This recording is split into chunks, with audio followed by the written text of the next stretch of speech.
ಛೇ, ಏನಿದು ಹುಚ್ಚಾಟ! ರೀಲ್ಸ್ ಹುಚ್ಚಿಗಾಗಿ ಮಹಿಳೆ ತನ್ನ ಮಕ್ಕಳನ್ನೇ ಕಳೆದುಕೊಳ್ಳಬಹುದಿತ್ತು.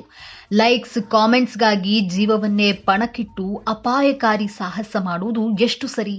ರೀಲ್ಸ್ಗಾಗಿ ಮಹಿಳೆ ಬಾವಿಯ ಮೇಲೆ ಮಕ್ಕಳನ್ನ ನಿಲ್ಲಿಸಿಕೊಂಡು ನೃತ್ಯ ಮಾಡ್ತಿರುವಂತಹ ವಿಡಿಯೋ ವೈರಲ್ ಆಗಿದೆ.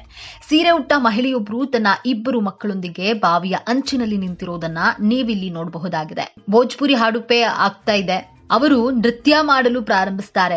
ಮಕ್ಕಳ ಕೈಗಳನ್ನ ಬಿಡದಿರುವುದು ಆ ಮಕ್ಕಳ ಅದೃಷ್ಟವೇ ಸರಿ ನಿಜಕ್ಕೂ. ಈ ವಿಡಿಯೋ ಈಗ ಎಲ್ಲೆಡೆ ವೈರಲ್ ಆಗ್ತಾ ಇರುವಂತದ್ದು.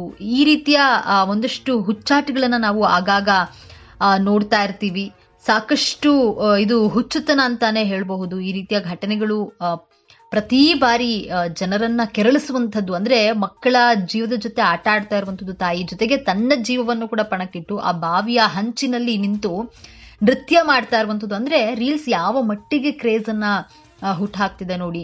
ಅಂದ್ರೆ ಮಕ್ಕಳು ತನ್ನ ಪ್ರಾಣ ಎರಡನ್ನೂ ಕೂಡ ಪಣಕ್ಕಿಟ್ಟು ತಾನು ಬಾವಿಯ ಹಂಚಿನಲ್ಲಿ ನಿಂತು ರೀಲ್ಸ್ ಅನ್ನ ಮಾಡುವಂತಹ ಒಂದು ಸಾಹಸಕ್ಕೆ ಆ ಮಹಿಳೆ ಮುಂದಾಗಿರುವಂಥದ್ದು. ಬಾವಿಯ ಕಟ್ಟೆಯ ಹತ್ತಿ 2 ಮಕ್ಕಳನ್ನೂ ಕೂಡ ತನ್ನ ಕೈಯಲ್ಲಿ ಹಿಡಿದುಕೊಂಡಿದ್ದಾಳೆ.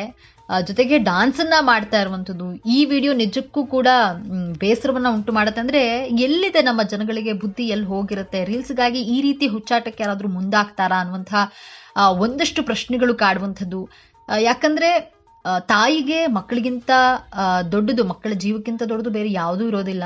ಆದ್ರೆ ಈಕೆ ರೀಲ್ಸ್ಗಾಗಿ ಮಕ್ಕಳನ್ನ ಬಾವಿಯ ಹಂಚಿನಲ್ಲಿ ನಿಲ್ಲಿಸಿ ತಾನೂ ರೀಲ್ಸ್ ಅನ್ನ ಮಾಡ್ತಾ ಮಕ್ಕಳನ್ನ ಕೂಡ ಆ ಬಾವಿಯ ಹಂಚಿನಲ್ಲಿ ನಿಲ್ಲಿಸ್ಕೊಂಡು ಡಾನ್ಸ್ ಅನ್ನ ಮಾಡ್ತಾ ಇರುವಂಥದ್ದು. ಈ ವಿಡಿಯೋ ನೋಡಿದಂತಹ ನೆಟ್ಟಿಗರು ಸಾಕಷ್ಟು ಕಾಮೆಂಟ್ಗಳನ್ನ ಮಾಡಿದ್ದಾರೆ, ಸಾಕಷ್ಟು ಗರಂ ಆಗಿದ್ದಾರೆ. ನಿಜಕ್ಕೂ ಕೂಡ ಇದು ಬೇಸರವನ್ನ ಉಂಟು ಮಾಡುವಂಥದ್ದು. ರೀಲ್ಸ್ಗಾಗಿ ಮಕ್ಕಳನ್ನ ಬಳಸ್ಕೊಳ್ಳುವಂಥದ್ದು ತಪ್ಪು. ಜೊತೆಗೆ ಆ ಬಾವಿಯ ಹಂಚಿನಲ್ಲಿ ತಾನೂ ಕೂಡ ನಿಂತಿರುವಂಥದ್ದು.